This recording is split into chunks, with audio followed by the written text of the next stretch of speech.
Chennai super Kings எப்படிங்க தோத்தாங்க SRH கிட்ட? இது தோக்க வேண்டிய மேட்சாங்க அது. ஏங்க ஃபர்ஸ்ட் ஆஃப் முழுக்க சென்னை சூப்பர் கிங்ஸ் கையில் தான் இருந்தது. ஆயுஷ் மாத்ரே இருக்கிற வரைக்கும் சென்னை சூப்பர் கிங்ஸ் கையில் தான் இருந்தது. பெரிய ஒரு பேட்டிங் டெப்த் வச்சுருக்காங்க. ஒரு 195 அடிக்க முடியாதா அப்படின்னு உங்கள் மனசுக்குள்ளே இயங்குதா? இப்போ வரைக்கும் உங்கள் மனசுல கேள்வி ஓடிக்கிட்டே இருக்கும்ல, எப்படிங்க தோத்தாங்க, இந்த மேட்ச்சை எப்படிங்க தோக்க முடியும் அப்படின்னு. இது ஒரு பக்கம். பட் இன்னொரு பக்கம் வந்து பார்த்தீங்கன்னா, எனக்கு எஸ்ஆர்ஹெச்சோட பவுலர்ஸ் அவங்க ஜெயிச்சதில், அவங்க ஜெயிச்சு கொடுத்தல ரொம்ப ஹாப்பி. அப்படின்னா இன்றைக்கி மொத்தம் 2 மேட்ச் நடந்துச்சா, ஆர்சிபி ஒரு பக்கம் தோத்தாங்களா, அதில் டேவிட் மில்லர் ஃபினிஷ் பண்ணார், ஸ்டப்ஸ் ஒரு ஃபினிஷராக இருந்தார், கேஎல் ராகுல் அவரோட பர்த்டேல அடித்தார். ஆர்சிபிக்கு ஹோமில் முதல் தோல்வி. பட் ஆனால் இந்த 2 மேட்ச்லேயும் 4 டீம்லேயும் பவுலர்ஸ் எனக்கு ரொம்ப இம்ப்ரெஸ் பண்ணியிருக்கிறாங்க. ஒரு பக்கம் ஆர்சிபி சைட்லேருந்து மேட்ச் இழுத்துட்டு போனாங்க கடைசி வரைக்கும். அப்படின்னா டெத் ஓவரில் டெல்லி கேபிட்டல்ஸோட நட்டு இங்கிடி எல்லாம் செம்மையாக போட்டாங்கங்கிறது ஒரு பக்கம். இந்த பக்கம் சிஎஸ்கேல அன்ஷுல் கம்போஜ் டெத் ஓவர் ஸ்பெஷலிஸ்ட்டா என்னப்பா அப்படிங்கிற மாதிரி இருந்தது ஒரு பக்கம். அப்படின்னா இங்கே ஈஷான் மலிங்கா அதுக்கப்புறம் கொடுத்தாங்க, இங்கே நம்பிக்கை வச்சு கொடுத்தாங்க, போட்டு முடிச்சு கொடுத்தாரு. ஷக்கீப் ஹுசைன் போட்டார், துபையோட விக்கெட் எடுத்தார். ஸோ பவுலர்ஸுகளோட ஒரு டேவாக இருந்தது, பவுலர்ஸுகளோட ஒரு ராஜ்யமாக இருந்தது. ஹாப்பி, சூப்பர், சந்தோஷம். பட் சிஎஸ்கேவோட தோல்வியை அனாலிசிஸ் பண்ணும்போது நீங்கள் பெரிய எக்ஸ்பர்ட்ஸ், நீங்கள் தான் வீடியோ பார்த்துட்டு நீங்கள் தான்ப்பா உனதான் இங்கே பாருங்கள், உங்களை தான் சொல்கிறேன், நீங்கள் பெரிய எக்ஸ்பர்ட், நீங்கள் பெரிய அனலிஸ்ட், பெரிய ரிவ்யூவர், சொல்லுங்களேன் ஏன் தோத்தாங்கங்கிறது ஒரு பக்கம். அடுத்து என்னென்ன மாற்றங்கள் செய்யலாம் அப்படிங்கிறத பற்றியும் சொல்லுங்கள், நானும் பேசுகிறேன், வாங்க பேசலாம்.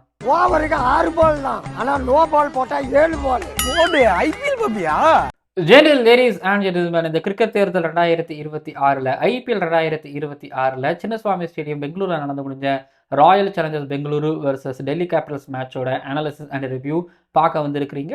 ஹைதராபாத்தில் நடந்து முடிஞ்ச Sunrise Hyderabad versus Chennai super Kings மேட்சோட அனாலிசிஸ் அண்ட் ரிவ்யூ சேர்த்து பார்க்க வந்திருக்கீங்க. இந்த ஸ்பெஷல் கிரிக்கெட் ஆனந்தா ஷோவில் பார்க்க வந்திருக்கிற அனைவருக்கும் குட் மார்னிங். Good morning. அப்புறம் இந்த கமெண்ட் பண்ணுங்கன்னு சொன்னல, சரி உங்களுக்கு இதில் கமெண்ட் பண்ண விருப்பம் இல்லைன்னா இந்த மேட்சை இந்த வீடியோவை, இந்த ரிவ்யூ வீடியோவை எத்தனை மணிக்கு பார்த்துக்கிட்டு இருக்கிறீங்க அப்படின்னு டைமை போட்டு எங்கேருந்து பார்க்குறீங்க அப்படின்னு கூட நீங்கள் போடலாம். ஸோ டைமு எங்கேருந்து பார்க்குறீங்க, ஒரு ஹார்ட், அவ்வளோதான் தலைவா, வேறு எதுவுமே வேணாம் தலைவா. சரி, இன்றைக்கி வந்து இதை வந்து இந்த எம்ஆர்சி டர்பி அப்படின்னு சொல்கிறாங்க, அதெல்லாம் எப்போது பழசு அப்படின்னு சொல்லுவாங்கல்ல, கோபி சுதாகர் வீடியோவில் வர மாதிரி. இது வந்து இது வந்து Sun Pictures versus Chennai super Kings little அப்படின்னு அதை மாறிடுச்சு. எப்போ இந்த ஜெயிலர் சாங்கு, ஜெயிலரோட டைலாக்கு இதெல்லாம் பயன்படுத்துனாங்களோ அதை வந்து வீடியோ போட்டு சிஎஸ்கேவை டெலிட் பண்ண வச்சாங்களோ, அது அப்படியே மாறிடுச்சு அந்த கோர்ட்டு கேஸ்லாம் போனதுக்கப்புறம். அதனால் இது வரைக்கும் இந்த எம்ஆர்சி டர்பி அதெல்லாம் வேணாம் பஸ், அது பழசு. சரி, ஓகே. இந்த மேட்ச் பொறுத்த வரைக்கும் சென்னை சூப்பர் கிங்ஸோட ஃபேன்ஸ் உங்களால் ஜீரணிக்கவே முடியாதுன்னு எனக்கு தெரியும். மேட்ச் பார்த்தேன், எனக்கு இந்த மேட்ச் பக்கு திக்கு இருந்ததா, இந்த மேட்சை சென்னை சூப்பர் கிங்ஸ் எப்படி தோப்பாங்கங்கிறத நான் பார்த்துக்கிட்டு இருக்கேன். அதாவது இந்த விஷத்தை சாப்பிட்டா கொஞ்சம் கொஞ்சமாக உசுறு போகிறத நம்ம பார்ப்போம்ல, அது விஷம் வந்து பாம்பு கொட்டிச்சுன்னு வச்சுங்களேன், கொஞ்சம் கொஞ்சமாக அப்படி நம்ம உடம்போட நேரம்லாம் மாறும்ல, அந்த மாதிரி தான் நீங்கள் நான் பார்த்துக்கிட்டே இருந்தேன். இந்த மேட்ச் எப்படா தோக்குறாங்க பாருங்க. ஆயுஷ் மாத்ரே ஆடி கொடுத்துட்டு போயிருக்கிறாரு. அதுக்கப்புறம் வந்து பார்த்தீங்க அப்படின்னா மேத்யூ ஷாட் உள்ளே வரப்போது, சரி மேத்யூ ஷாட் இது வரைக்கும் நல்லா படலை, இன்னைக்காவது அடிப்பாருன்னு பார்க்கணும். சரிங்க, சென்னை சூப்பர் கிங்ஸ் இன்றைக்கி எஸ்ஆர்ஹெச் கிட்ட தோற்கிறதுக்கான காரணம் பார்த்துருவோமா? அதாவது சென்னை சூப்பர் கிங்ஸ் பொறுத்த வரைக்கும் என்ன பிரச்சனையாக இருக்கும் அப்படின்னு எதிர்பார்த்ததுன்னா அந்த பவுலிங் தான். ஆனால் இந்த மேட்ச்சை சேர்த்து லாஸ்ட் 3 மேட்ச்லேயும் பவுலிங்கும், பவுலர்ஸோட எக்ஸிக்யூஷனும், பவுலிங் ரொட்டேஷனும் அவ்வளோ சூப்பராக இருந்தது. ரெகுலர் இன்டர்வல்ஸில் விக்கெட் எடுக்கிறாங்க. இந்த கம்பேக் அப்படிங்கிறது கொடுத்து மொமெண்டம் அப்படியே ஹோல்டு பண்ணி மேட்ச்சை முடித்தது பவுலர்ஸோட திறமை. அப்படின்னா இந்த பக்கம் இன்னைக்கு இல்லை, சென்னை சூப்பர் கிங்ஸ் பேட்டிங் 250 அடிப்பாங்கப்பா, 200 கொடுப்பாங்கப்பா அப்படிங்கிற அளவுக்கு பேட்டிங்கில் அவ்வளோ நம்பிக்கை இருந்தது. ஆனால் நீங்கள் சொதப்புனது என்னமோ பேட்டிங்கில் அப்படின்னு நீங்கள் நினைப்பீங்க. பேட்டிங்கே ஒரு காரணம் அப்படின்னு தான் நான் சொல்லுவேன். பேட்டிங்கை தாண்டி பவுலிங்கில் மேத்யூ ஷாட்டோட அடிஷன் அப்படிங்கிறதுல எனக்கு பெருசாக உடன்பாடு கிடையாது. ஏன்னா நீங்கள் மேத்யூ ஷாட் இன்னைக்கு அடிக்கலை, அவர் வந்து ஒரு 3 பவுண்டரி தான் அடித்தார், அவர் ஒரு 30 பால் 34, அது ஒரு பக்கம் சொல்லலாம். பட் அதை தாண்டி வந்து பார்த்தீங்க அப்படின்னா எனக்கு அவருக்கு 3வது ஓவர் அப்படிங்கிறது வந்து அது ஒரு ஹை ரிஸ்க்கான ஒரு ஓவர்னு நான் நினைக்கிறேன். கேப்டன்ஸ் பொதுவாக அந்த ஹை ரிஸ்க் எடுக்கலாம். பட் அந்த ஓவரில் வந்து பார்த்தீங்க அப்படின்னா ஒரு ஒரு 25 ரன் ஓவராக அது மாறுறது, அது பவர் பிளேயில் மாறுறது, 3 ஓவர் மொமெண்டம் அப்படிங்கிறது சென்னை சூப்பர் கிங்ஸ் பக்கம் இருந்தது. ஆனால் அதுக்கப்புறம் நீங்கள் ஒரு ஃபாஸ்ட் பாலர், ஒரு பும்ராவோ இல்லை ஒரு பீக் தீபக் சஹர், தோனி வந்து பார்த்தீங்க அப்படின்னா ஒரு 4 ஓவர் 3 ஓவர் பவர் பிளேயை பயன்படுத்துகிறதோ இல்லை ட்ரெண்ட் போல்ட்டுக்கு அன்றைக்கி ரிதம் கிடச்சதுன்னா அவரை வந்து ஒரு 3 ஓவர் ஒரு ஸ்ட்ரைக் பவுலரை நீங்கள் பயன்படுத்தலாம். ஆனால் ஒரு மேத்யூ ஷாட் நமக்கு ஒரு 2 ஓவர் போட்டு கொடுத்துட்டாரு அப்படின்னா அதோட விட்டுறோம். அது வரைக்கும் நம்ம லக்கு வேலை செஞ்சு அதுக்கப்புறம் நீ லக்கு தேடி போன அப்படின்னா அதுக்கு ரொம்ப பிரச்சனையாகும். இன்னைக்கு அபிஷேக் சர்மா வந்து அவருக்கு அவருக்கு அன்னைக்கு ஒரு மாதிரி அப்படி அந்த ஓவர் மட்டும் பட்டு பட்டு பட்டு பட்டுச்சு. அதுலேயே வந்து பார்த்தீங்கன்னா அவர் முடிஞ்சு அப்படிங்கிற மாதிரி முடிச்சாரு. ஸோ மேத்யூ ஷாட்டோட அடிஷன் அது தப்புன்னு சொல்கிறதுக்கான காரணம் கண்டிப்பாக சொல்லுவேன்னா அந்த பவுலிங் நீங்கள் சொல்லுவீங்கல்ல அதை தனி அந்த பேட்டிங் பொசிஷன் சொல்லுவேன். சரி ஓகே ஆனது ஆகி போச்சு 25 ரன் விட்டுருங்க. முதல் 2 ஓவருக்கு காம்ப்ளிமெண்டரி கூட நீங்கள் அதை வச்சுக்கோங்க. பட் அவர் இறங்குற இடம் மிடில் ஓவர் கிடையாதுங்க. ஆஸ்திரேலியா நல்லா கும்முன்னு வந்து குத்தி வர பால அடிச்சு காலி பண்ணுவார். அப்படி அடிக்கிறவரை தூக்கிட்டு போய் நீங்கள் மிடில் ஆர்டரில் ஆட வைக்கிறீங்களே, அவர் என்ன ஸ்பின் ஆடக்கூடிய மிடில் ஆர்டர் டேவிட் வார்னரா என்ன, இல்லை கில்கிறிஸ்டா என்ன, அவருக்கு வரமாட்டேங்குதுன்னு தெரியுது. திரும்ப அந்த இடத்துல நழுதும் போது அங்கே தான் கஷ்டப்படுது சென்னை சூப்பர் கிங்ஸ், கஷ்டப்படுறாரு மேத்யூ ஷாட். சரி ஸ்பின்னு ஒரு பக்கம், நான் கூட மேட்ச் பார்த்துருக்கும் எனக்கு தோணுச்சு மேத்யூ ஷாட்டை வச்சு இந்த நேரத்தில் ஸ்பின்னர்ஸ் உள்ளே கொண்டு வந்து வச்சு ஒரு ஓவர் தள்ளிடலாம், இன்னும் அபிஷேக் சர்மாவுக்கு ஓவரலாம் இருக்குது தள்ளி விட்டுறலாம் அப்படி தான் நினச்சேன். ஆனால் அதையும் பண்ணல இஷான் கிஷனு. அதையும் பண்ணியும் அதெல்லாம் பண்ணாமலே ஜெயிக்கிறாருன்னா இந்த அளவுக்கு இங்கே வீக்காக இருக்கிறாங்கன்னு பார்த்துக்கோங்க. மேத்யூ ஷாட் ஒரு பக்கம் அப்படி வராரா, அவர் உள்ளே வரதுனால இந்த பேட்டிங் ஆர்டரும் மாறுது. சர்ஃப்ராஸ் கான் பின்னாடி போகிறாரு, டிவால் பிரவிஸ் இன்னும் போகிறாரு. அப்பா மேத்யூ ஷாட்டோட அடிஷன் எனக்கு தெரிஞ்சு தப்பு, பிரச்சனை. அக்யூரேஷன் எப்படிங்க ட்ராப் பண்ணுவீங்க? நான் எல்லாருமே இல்லாமல் அதாவது ஜெயிச்ச டீம் எப்படி நீங்கள் மாற்றுவீங்க? நான் இப்பயும் சொல்கிறேன், இந்த தலை தோனி அவர் வருவார், டாஸை வின் பண்ணுவார், வின் பண்ணி சேம் பிளேயிங் 11 பேட்டிங் ஃபர்ஸ்ட்டு அவர் பாட்டுக்கு போயிடுவார். இந்த சேம் பிளேயிங் 11ங்கிற வார்த்தைக்கு இடையில எவ்வளவு அர்த்தம் இருக்குது தெரியுமா? அந்த ரைட் காம்பினேஷன் ஜெயிக்கிற டீம் கட்டமைக்கிறதுங்கிறது எவ்வளோ கஷ்டம் தெரியுமா? அது ஒரு மேஜிக் தெரியுமா? மிராக்கிள் தெரியுமா? அதை உடச்சு விட்டு போகும்போது நீங்கள் எப்படியா ஜெயிப்பீங்க? என்ன பாஸு, எனக்கு மேத்யூ ஷாட் ஆட் பண்ணது எனக்கு பிடிக்கலங்கிறது ஒரு பக்கம், மேத்யூ ஷாட் வர்சஸ் ஸ்பின்னு கஷ்டப்படுறாருங்கிறது ஒரு பக்கம், சிவமுதுபே வந்தாருன்னா அந்த ஷார்ட் பாலுக்கு கஷ்டப்படுறாரு, ஃபினிஷராக சிவமுதுபேக்கு பிரச்சனை இருக்குதுங்கிறது சிஎஸ்கே ஆடும்போது பட்டவர்த்தனமாக தெரியுதுங்கிறது ஒரு பக்கம், Dewald Brevis versus slow pitch, Dewald Brevis versus spinners அப்படிங்கும்போதும் கஷ்டப்படுறாங்க அப்படிங்கிறதையும் தெளிவு பார்க்க முடியுது, அந்த இடத்துல பார்க்க முடியுது. நான் சொல்லுவேன், நீ சென்னை சூப்பர் கிங்ஸ் தோற்றதுக்கான காரணம் அந்த மிடில் ஓவர்ஸில் ஆட முடியாமல் போனதுங்கிறது ஒரு பக்கம். அப்படின்னா ருத்துராஜ் கேக்வாத் சேசிங்கில் என்னைக்கு அடிக்க போகிறாருங்கிற கேள்வி கேட்டு என் வாயே வெளுத்துருச்சுங்கிறது ஒரு பக்கம். அவருக்கு நம்ம வந்துருவாருங்க அப்படிலாம் நம்ம நினச்சோம். ஆனால் வராமல் பின்னாடி வந்து போயிட்டே இருக்கிறாரு. ஸோ கேப்டன் லீடிங் ஃப்ரண்ட்டுங்க, ஸ்ரேயாஸ் ஐயர் பார்க்குறீங்களா, அடிக்கிறாரு பார்க்குறீங்களா, ரஜத் படியார் நின்று அடிச்சு கொடுத்தாரு பார்க்குறீங்களா? ஸோ அது ருத்துராஜ் கேக்வாத் இல்லாததும், அவர் அவுட் ஆன பால் ஒரு ஷார்ட் பால், அந்த ஷார்ட் பாலுக்கு அவர் பேட்டை விடணுங்கிறதுலே இல்லை விட்டுருந்துருக்கலான்ங்கிறது ஒரு பக்கம். சரிங்க, ருத்துராஜ் கேக்வாத் ஆடலை, மிடில் ஆர்டரு அகென்ஸ்ட் ஸ்பின் ரொம்ப கஷ்டப்படுறாங்க. பேட்டர்ஸுகளுக்கு வேறு பிளானே இல்லைங்க, வேறு எதுக்குமே போகலங்க. இந்த யார்க்கர் போடுறாங்க, யார்க்கர்ஸ் வந்து பார்த்திங்க அப்படின்னா விழுது, யார்க்கருக்கு அகென்ஸ்டாக எதுவும் பண்ண முடியல, அவுட் சைட் ஆஃப் யார்க்கர்ஸ் போடுறாங்க. இதெல்லாம் வந்து பார்த்திங்கன்னா அந்த அவுட் சைட் ஆஃப் யார்க்கருக்கு இவங்க போகும்போது டக்குன்னு மிடில் போட்டுறாங்க, மிடில் போடுவாங்கன்னு வெயிட் பண்ணும்போது அவுட் சைட் ஆஃப் யார்க்கர்ஸ் போட்டுடுறாங்க. ஸ்லோவர் ஷார்ட் பால்ஸ் ஒவ்வொருத்தவங்களுக்கும் அந்த பிளான் இருக்குது, மிக்ஸ்அப் பண்ணுறாங்க. துபே ஆடவே விடலை. இந்த பிளேயிங் 11 மாற்றினது, மேத்யூ ஷாட்டை உள்ளே கொண்டு வந்தது, அதுக்கப்புறம் ருத்துராஜ் கேக்வாத் ஆடாதது, டிவால் பிரவிஸ் அகேன்ஸ்ட் ஸ்பின் பிரச்சனையாக இருக்குது. அதுக்கப்புறம் சர்ஃப்ராஸ் கான் அந்த நம்பர் 5 அதுவும் பிரச்சனை தான். நான் இன்னொன்று சொல்லியிருப்பேன், பிரசாந்த் வீர் அதுக்கப்புறம் வந்து பார்த்திங்க அப்படின்னா கார்த்திக் சர்மா இவங்களை விலை கொடுத்து எடுத்தாலும் யாராவது ஒருத்தவங்களை தான் ஆட வைக்கணும் அந்த ஃபினிஷிங் ரோலுக்கு. எக்ஸ்பீரியன்ஸ்டு இல்லை, அவங்களுக்கு இன்எக்ஸ்பீரியன்ஸ்டாக இருக்கிறாங்க, அது பிரச்சனையை கொடுக்கும் அப்படின்னு சொல்லி நான் சொல்லியிருந்தேன். பாருங்க இப்போ அவங்க 2 பேரும் இல்லை, இல்லாமலே இப்போ ஒரு ஜேமி வார்னரையும் முடிக்க முடியல, மேத்யூ ஷாட் பின்னாடி எடுத்துகிட்டு வந்து முடிக்க முடியல, இல்லைங்க ஆடினாங்கன்னு கூட அதான் இவராலையும் முடிக்க முடியல, துபேவாலையும் முடிக்க முடியலங்கும் போது ஃபினிஷிங்கிறது ஒரு ஆர்ட், அது அவ்வளோ ஈஸி கிடையாது. அப்புறம் நான் வந்து இங்கே ஷார்ட் ஸ்லோவாக ஆடினாருங்கிறத தாண்டி அந்த ஸ்டார்ட் கிடைச்சதில்ல, சர்ஃப்ராஸுக்கு ஒரு ஸ்டார்ட் கிடைச்சிச்சு, அப்படியே விட்டுட்டு போயிட்டாரு. அப்புறம் மேத்யூ ஷாட்டுக்கு ஒரு ஸ்டார்ட் கிடைச்சது, அப்படியே அவரும் விட்டுட்டு போயிட்டாரு.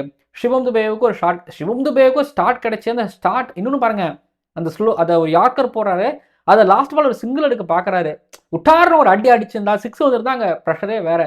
ஸோ இங்கே தான் வந்து நான் துபேவோட பிளான் அண்ட் சென்னை சூப்பர் கிங்ஸோட பிளான் தெரிஞ்சிருச்சு, பட்டவர்த்தனமாக தெரிஞ்சு. அந்த யார்க்கரில் அவர் போல்ட் ஆகிற லாஸ்ட் பால் சிங்கிளுக்கு போகிறாருங்கும் போதே எனக்கு துபே மேலே கான்ஃபிடென்ட் எனக்கு அங்கேயே போயிடுச்சு. பால் அவர் சிங்கிளை ஆடினாருன்னு தெரிஞ்சோன்னே முடிஞ்சு போச்சுங்க, இந்த சிஎஸ்கே ஜெயிக்கிறதுக்கு வாய்ப்புன்னு சொல்லி.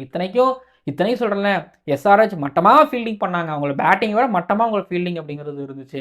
இப்போ சரியில் ஆறாரோ கடைசியில் ஜெமி வார்னர் ரன் அவுட் பண்ணுறதை மிஸ் பண்ணுறாரு, இஷான் கிஷன் மிஸ்ஃபீல் பண்ணுறாரு, எத்தனை 4 மிஸ்ஃபீல் பண்ணாங்க, எத்தனை மிஸ்ஃபீல்ஸ் நீங்கள் பார்த்துருப்பீங்க. துபேவும் அங்கே கேட்சை மிஸ் பண்ணாருங்கிறது ஓகே. ஆனால் இந்த மேட்ச்சில் மிஸ்ஃபீல்டு மூலமாகவும் சரி, எக்ஸ்ட்ராஸ் மூலமாகவும் ஒரு 20 ரன் வந்துருச்சு. இதுக்கப்புறமும் சென்னை சூப்பர் கிங்ஸ் ஜெயிக்கலன்னா அது அவ்வளோதாங்க அப்படிங்கிற மாதிரி தான் இன்றைக்கி இருந்தது சென்னை சூப்பர் கிங்ஸோட ஒரு கிரிக்கெட். முக்கியமாக உங்களோட பேட்டிங் ரொம்ப ஏமாத்தம். ஒரு மாதிரி ஆஃப் டேங்கிறத தாண்டி அவ்வளோதாங்க, எதுவும் சொல்கிறதுக்கு இல்லைங்க. பட் அந்த நல்ல பவுலிங் பர்ஃபார்மன்ஸ் இங்கே வந்து ஒரு கை கொடுக்கலையே அப்படி சொல்லிடலாம்ப்பா. இல்லைப்பா, பாசிட்டிவான விஷயங்க. பட் இந்த விக்ட்ரி, இந்த ஹேட்ரிக் விக்ட்ரி அவங்களுக்கு ஒரு பாசிட்டிவிட்டியாக இருக்கும். ஹோமில் ஜெயிச்சாங்கிறதாண்டி அவையில ஜெயிக்கிறாங்க. அது 194 பாருங்க, இன்னும் 30 ரன் கம்மி. அந்த 30 ரன் கம்மியாக இருக்கக்கூடிய ஸ்கோரை இவங்க அடித்து ஜெயிச்சு வின் பண்ணியிருக்காங்கும் போது பெரிய ஒரு பூஸ்டாக இருந்திருக்கும்.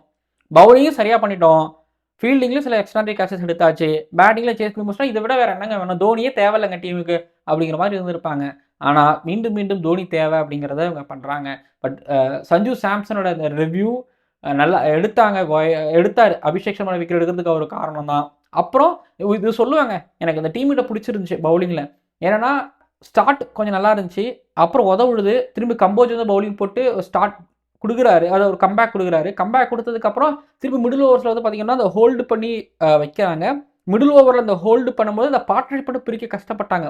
திரும்பி டெத் ஓவர்ஸில் வரும்போது கம்போஜ் என்னடா இப்படியா போடுவேன் அப்படிங்கிற மாதிரி இருந்துச்சு.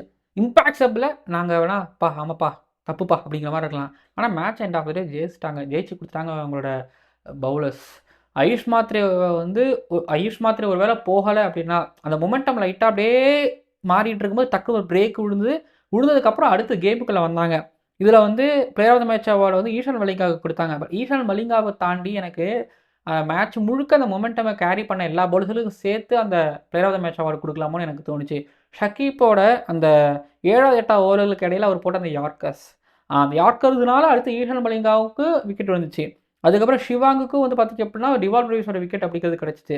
நிதிஷ்குமார் ரெட்டி விக்கெட் விடாது அப்படின்னு நினைக்கும் போது அப்புறம் ஆக்சுவலி சஞ்சு சாம்சனோட விக்கெட் ஒரு பக்கம், டேஞ்சரஸ் சஞ்சு சாம்சனோட விக்கெட் ஒரு பக்கம், ஆயுஷ் மாத்ரே நின்றுக்கிட்டே அடித்தாலும் ஒரு 2 4 3 4 தட்டிட்டாருன்னா ஒரு பக்கம், நிதிஷ்குமார் ரெட்டிக்கு கடைசியிலே நல்லா பவுல் பண்ணார். ஷக்கீப் அண்ட் மிடில் ஓவர்ஸ்லேருந்து நியூ பாலில் மிடில் ஓவர்ஸ்லேருந்து வந்து பார்த்திங்க அப்படின்னா அவர் எடுத்து போட்டு வந்துகிட்டே இருந்தார். இந்த யார்க்கர்ஸ் எக்ஸிக்யூஷனுங்க, நீங்கள் ப்ரெஃபரில் எடுத்துக்கிட்டிங்கன்னா ப்ரெஃபரோட அந்த யார்க்கர் எக்ஸிக்யூஷன் எல்லாரும் ஒரு விஷயத்த பண்ணிகிட்டே இருந்தாங்க. என்ன பண்ணாங்க அப்படின்னா, யார்க்கர் போட போகிறோம், அந்த யார்க்கரை வந்து பார்த்தீங்க அப்படின்னா அவுட் சைட் ஆஃப் யார்க்கரா இல்லை மிடிலுக்கு போட போகிறோமா, அதை ஏமாத்தினாங்க. பேட்ஸ்மேன்ஸ் வந்து பார்த்தீங்க அப்படின்னா அவுட் சைட் ஆஃப் யார்க்கருக்கு ரெடியாக இருந்தாங்க அப்படின்னா அவங்களுக்கு மிடில் யார்க்கர் போடுறது, மிடில் யார்க்கருக்கு வெயிட் பண்ணாங்கன்னா அவுட் சைட் ஆஃப் யார்க்கர் போடுறது. இதுதான் அவங்களோட பிளான். கிளியராக இருந்தாங்க, தெளிவாக இருந்தாங்க, பதட்டப்படவே இல்லைங்க. ஃபஸ்ட்டு ஷக்கீப் ஒரு மாதிரி கொஞ்சம் பதட்டப்படுற மாதிரி தெரிஞ்சது, ஷிவர் ஆகிற மாதிரி தெரிஞ்சது. அதுக்கப்புறம் அவர் பிடிச்சிட்டாரு. இதில் ப்ரஃபுல் எங்கே இருக்கால, ப்ரஃபுல் எங்கேக்கு வந்து லாஸ்ட் ஒரு கொடுக்கணுங்கிறது வந்து எப்படி முடிவு பண்ணாங்கன்னு தெரியல. பட் என்னை பொறுத்த வரைக்கும் நல்ல ஒரு முடிவு. பவுலரை பேக் பண்ணாங்க. ஆக்சுவலி தப்பாக முடிஞ்சிருந்ததுன்னா ரன்னு கொடுத்தாரு. இதுதான் கிரிக்கெட்டே. அதாவது டேவிட் மில்லர் அன்னைக்கு 5வது பால், அதாவது அதுக்கு முன்னாடி ஓவர்லலாம் 6 4 அடிச்சிட்டாரு. அந்த ஓவர்லேயும் 6 அடிச்சிட்டாரு. ஸோ இன்னும் வந்து பார்த்தீங்க அப்படின்னா இன்னும் 2 ரன் என்னமோ தான் இருக்குது ஜெயிக்கிறதுக்கு. ஸோ அப்படிங்கும்போது 5வது பால் சிங்கிள் ஓடி இருந்திருக்கலாமே அப்படின்னு சொல்லுவாங்க. அங்கே ஒரு வேளை ஜெயிச்சிருந்தா அப்படின்னு சொல்லலாம். இங்கே அதே தான். ப்ரெஃபல் ஒரு வேளை வந்து பார்த்தீங்கன்னா லாஸ்ட் ஓவரில் ஆல்ரெடி எக்ஸ்பென்சிவாக இருக்கார். லாஸ்ட் ஓவரில் ஒரு வேளை அவர் டீமை தோக்கடிச்சிருந்தார் அப்படின்னா இஷான் கிஷன் கேப்டன்ஷிப் புவர், அங்கே என்னங்க பண்ணுறாங்க கோச் அப்படின்னு கிழிச்சிருப்பாங்க. ஸோ இதுதான் கிரிக்கெட்டு. பாருங்கள், லாஸ்ட் ஓவரை வச்சு நம்பிக்கை வச்சு கொடுத்தாங்க. அந்த நம்பிக்கை அவர் வீண் போகாமல், இத்தனைக்கும் ஃப்ரீ ஹிட்லாம் வந்துச்சுல்ல, ஃப்ரீ ஹிட்லாம் வந்துச்சு, அதையும் தாண்டி போட்டு யார்க்கர்லாம் போட்டு ஜெயிச்சு கொடுத்தாரு இங்கே. ஸோ இதுதான் கிரிக்கெட். நீங்கள் வந்து பார்த்தீங்க அப்படின்னா அன்னைக்கு நாள் அப்படின்னு சொல்லுவாங்க. பட் T20 கிரிக்கெட் பொறுத்த வரைக்கும் அன்னைக்கு நாளுங்கிறத தாண்டி அந்த ஓவர், அந்த நிமிஷம், அந்த மொமெண்டம் அப்படிங்கிறது வந்துச்சு. அந்த மொமெண்டத்தில் வந்து பார்த்தீங்க அப்படின்னா அன்னைக்கு ப்ரிஃபர் நல்லா பண்ணார், அந்த ப்ரெஷரை ஹோல்டு பண்ணார், மேட்ச் சுச்சுவேஷன்ஸில் ப்ராப்பராக இருந்தார், எக்ஸிக்யூஷன்ஸ் கரெக்டாக இருந்து ஜெயிச்சார். ஆனால் எனக்கு எல்லாருமே கண்ணுக்கு முடி வராங்க, பவுலர்ஸ் ஜெயிச்சு கொடுத்தாங்க. பவுலர்ஸ் ஜெயிச்சு கொடுத்த ஒரு விக்டரியாக நான் பார்க்குறேன். Super happy. ஒரு பக்கம் ஹர்ஷல் பட்டேல், ஜெயதேவன் உட்கார வச்சுட்டு யங்ஸ்டர்ஸ் 2 மேட்சாக பவுலர்ஸ்கள் போட்டு வின் பண்ணி கொடுத்தாங்கிறது ரொம்ப ரொம்ப ஹாப்பி. இன்னைக்கு ஹார்ஷ் துபே ஆடி இருந்தாருன்னா இந்த நிலைமையே வேறு.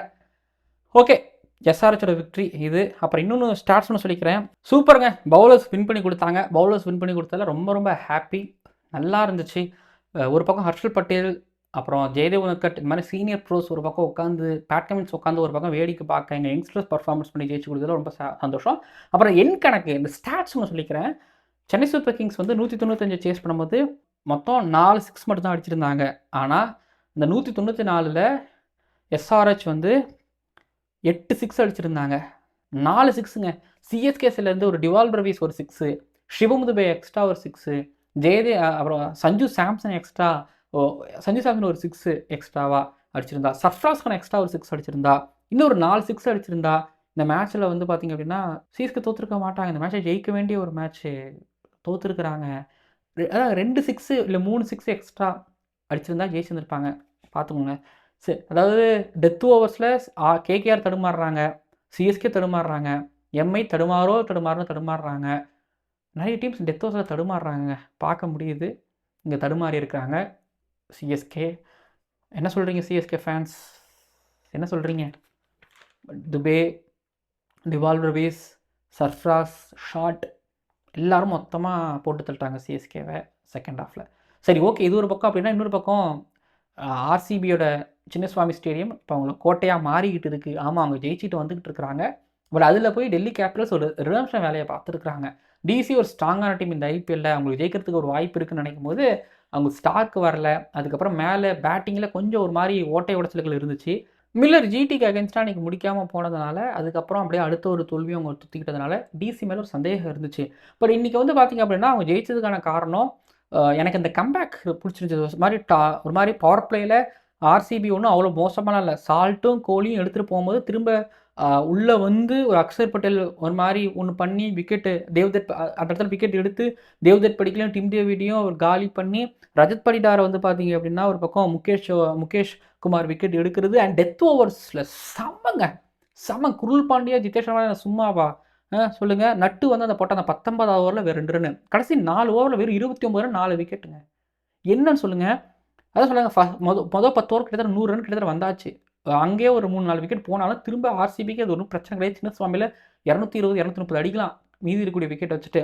ஆனால் அந்த இடத்துல நான் சொல்லுவேங்க அக்ஷர் பட்டேல், அதான் சொல்லுவேன் அக்ஷர் பட்டேல், குல்தீப் யாதவ், அப்புறம் நட்டு, இங்கிடி இவங்களோட இந்த கடைசி 5 ஓவருங்க தெறிக்க விட்டுட்டாங்க. தெறிக்க விடுற ஒரு பர்ஃபார்மன்ஸ் எனக்கு என்னமோ அந்த பர்ஃபார்மன்ஸ் ஜெயிக்க வச்சு. இத்தனைக்கும் பவுலிங்கில் எடுத்துக்கிட்டீங்க, சேசிங்கில் எடுத்துக்கிட்டீங்க அப்படின்னா புவனேஸ்வர் குமார் ஒரு பக்கம் 3 விக்கெட் ஸ்ட்ரைக் பண்ணுறாரு, ஜிதேஷ் சர்மா எம்பி பிடிக்கிறாரு, கருண் நாயருக்கு கொடுத்த சான்ஸை வேஸ்ட் பண்ணுறாரு, சால்ட் எடுத்த ஒரு கேட்ச் வேறு லெவலில் அப்படின்னு இருந்துக்கிட்டு இருக்கும்போது ஒரு 10 நிமிஷங்களோட எல்பிடபிள்யூ கஷ்டப்படுத்தினார் புவனேஸ்வர் குமார். ஆர்சிபி ஒரு மாதிரி ஆர்சிபிரான்னு சொல்கிறோம், ஆர்சிபி பேட்டிங்கில் கம்பேக் கொடுப்பாங்கன்னு பார்க்கும்போது ஒரு குத்து விட்டு உட்கார வச்சுட்டாங்க டெல்லி கேபிட்டல்ஸ். திரும்ப வந்து பார்த்தீங்கன்னா ஒரு பவுலிங்கில் எப்படியும் ஆர்சிபி ஒரு கம்பேக் கொடுப்பாங்கன்னு நினைக்கும் போது அகெயின் பர்த்டே பாய் கேஎல் ராகுல் இருந்து ஒரு சாமியான 50. இதுக்கு முன்னாடி ஆர்சிபி கிட்ட இங்கே டிசி ஜெயிக்கும் போதும் அப்போ கேஎல் ராகுலோட அந்த செஞ்சுரி மிஸ் பண்ணார், நாட் அவுட் பேட்டராக இருந்தார். பட் அது செம்மையான ஒரு 93. அதுக்கப்புறம் இன்றைக்கி வந்து பார்த்திங்க அப்படின்னா நான் சொல்லுவேன் உலகமகா ஃபியூச்சர் ஃபினிஷர்னால் அது வந்து ஸ்டப்ஸை சொல்லுவேன். ஸ்டப்ஸ் எடுத்துக்கிட்டிங்க அப்படின்னா ஆல் ஓவர் எல்லா இடத்துலையும் போய் ஃபினிஷ் பண்ணுறாரு. இன்றைக்கி மில்லர் வந்து அடித்து ஜெயிச்சு கொடுத்தாரு அப்படின்னு ஒரு பக்கம் கொண்டாடலாம். பட் என்னை பொறுத்த வரைக்கும் ஸ்டப்ஸோட அந்த காம்னஸ், அவரோட அந்த கன்சிஸ்டன்சி எப்பயுமே வச்சுக்கிறாரு. அந்த காம்னஸ் இருக்கிறதுனால நல்ல ஃபினிஷராக வந்துக்கிட்டு இருக்காரு. ஃபியூச்சரில் நீங்கள் வேணால் பாருங்கள், சவுத் ஆஃப்ரிக்காவோட பெஸ்ட் ஃபினிஷராக அவர் மாறுவார். டிவிலியர்ஸ் எல்லாம் தாண்டி தின்றுவாரோங்கிற அளவுக்கு எனக்கு தோணுது. அப்படி ஒரு பக்கம் அவர் விளாண்டுட்டு இருந்தார். நீங்கள் அப்படி தான் இருந்த ஒரு மாதிரி காமன் கலெக்டிவாக ஒரு விளாண்டுக்கிட்டே இருந்தார். கடைசியாக ரொமாரி ஷெப்பர்ட் போட அந்த 2 ரொமாரி ஃபுல் டாஸ் எனக்கே ஆஃப் சைடில் போடுறியா அப்படின்னு சொல்லி அடிச்ச அந்த ஷாட் மில்லர் ஏதோ ஸ்டேட்மெண்ட் மாதிரி இருந்தது, என்னாலேயும் முடியுண்டா அப்படிங்கிற மாதிரி காமிக்கிற மாதிரி இருந்தது. பட் ஆனால் இன்னும் சும்மா சொல்லக்கூடாது. ஆர்சிபி அவங்க டெத் ஓவர்ஸில் மிரட்டி விட்டாங்க. பவர் பிளேல ஒரு மாதிரி புவனேஸ்வர் குமார் வச்சு மிரட்டினதுக்கப்புறம் கிவ் அப் பண்ணல, ஓகேலா, சாரி, அதை விட்டு கொடுக்கல, பண்ணாங்க, சூப்பராக இருந்துச்சு. பட் ரொமாரி ஷெப்பர்ட் மட்டும் அந்த ஃபுல் டாஸ் போடலைன்னா மேட்ச் மேபி ஆர்சிபி பக்கம் கூட வந்திருக்கலாம். பட் எதே எப்படியோங்க மில்லரோட ரிடம்ஷன் இருந்துச்சு, அப்புறம் ஸ்டப்ஸோட கன்சிஸ்டன்சி காம்னஸ் நாங்கள் பார்த்தேன், ஹாப்பி. அதுக்கப்புறம் வந்து பார்த்திங்க அப்படின்னா நட்டு, அப்புறம் இங்கிடி, அக்ஷர், குல்தீப் யாதவ் இப்போ கலெக்டிவாக வின் பண்ணியிருக்காங்க பார்த்துங்க டெல்லி கேபிட்டல்ஸ். என்னதான் லாஸ்ட் ஓவரில் வின் பண்ணாலும் ஆமாம் பெஸ்ட் சைடுக்கு அகேன்ஸ்டாக வின்னு தான் முக்கியம். அது ஃபஸ்ட்டு பால்லேயே கடைசி பாலில் ஜெயிக்கிறோமா, வின்னு முக்கியம், ஜெயிச்சிருக்கிறாங்க. அந்த வகையில் டிசியோட ரிடம்ஷன் இங்கே வந்து ஸ்டார்ட் ஆகுமான்னு எனக்கு தோணுது. பார்ப்போம். எஸ்ஆர்ஹெச் சிஎஸ்கே பீட் பண்ணியிருக்காங்க, இந்த பக்கம் ஆர்சிபியை டிசி பீட் பண்ணியிருக்காங்க. ரிடம்ஷன் அங்கே ஒரு பக்கம் கன்சிஸ்டண்ட்டாக ஒரு பக்கம் போயிட்டுருக்கு, இங்கே ரிடம்ஷன் ஸ்டார்ட் ஆயிருக்கு அப்படிங்கிற மாதிரி நினைக்கிறேன். பார்ப்போம். என்ன ஈசாலா நண்பா நண்பீஸ் ஏதாவது வருத்தப்படுறீங்களா ஒரு மேட்ச் தோல்விக்கு? அப்படி என்ன கிறுக்கானது அப்படிங்கிறீங்களா? புரியுது. பார்ப்போம். வீடியோ நிறைவடைகிறது. ஒரு பக்கம் நான் முன்னாடியே கேட்ட மாதிரி இந்த வீடியோ எத்தனை மணிக்கு பார்க்குறீங்க? எங்கேருந்து பார்க்குறீங்க? கமெண்ட் பண்ணுங்க. நான் அடுத்தடுத்த வீடியோ உங்கள நான் பார்க்குறேன். பட் நிறைய கமெண்ட்ஸ் வருது பார்க்குறேன். உங்களோட ரெஸ்பான்ஸுக்கு ரொம்ப நன்றி. கடைசியா ஒண்ணு சொல்லி முடிச்சுக்கிறேங்க. இந்த மேட்ச்ல ஒருவேளை சிஎஸ்கே ஜெயிச்சிருந்தாங்கன்னா, பிளே ஆஃப்ஸ் வாய்ப்பு அப்படிங்கிறது வந்து அவங்களுக்கு கன்ஃபார்ம் ஆயிருந்திருக்கும். ஏன்னா, ஆர்ஆர் கூடயும் உங்களுக்கு எக்ஸ்ட்ரா மேட்ச் இல்ல. ஆர்சிபி கூடயும் எக்ஸ்ட்ரா மேட்ச் இல்ல. பஞ்சாப் கிங்ஸ் கூடயும் எக்ஸ்ட்ரா மேட்ச் இல்ல. இப்பவும் வாய்ப்பு இருக்கு. பட் இந்த மேட்ச் ஜெயிச்சிருந்தாங்கன்னா, ஒரு மிகப்பெரிய ஒரு வாய்ப்பா இருந்திருக்கும். ஓகே. எல் கிளாசிக்கோ, எம்ஐ கூட மோத போறாங்க. 2 எல் கிளாசிக்கோ இருக்கு. சரிங்க. வீடியோ நிறைவடைகிறதுங்க. பார்க்கலாங்க.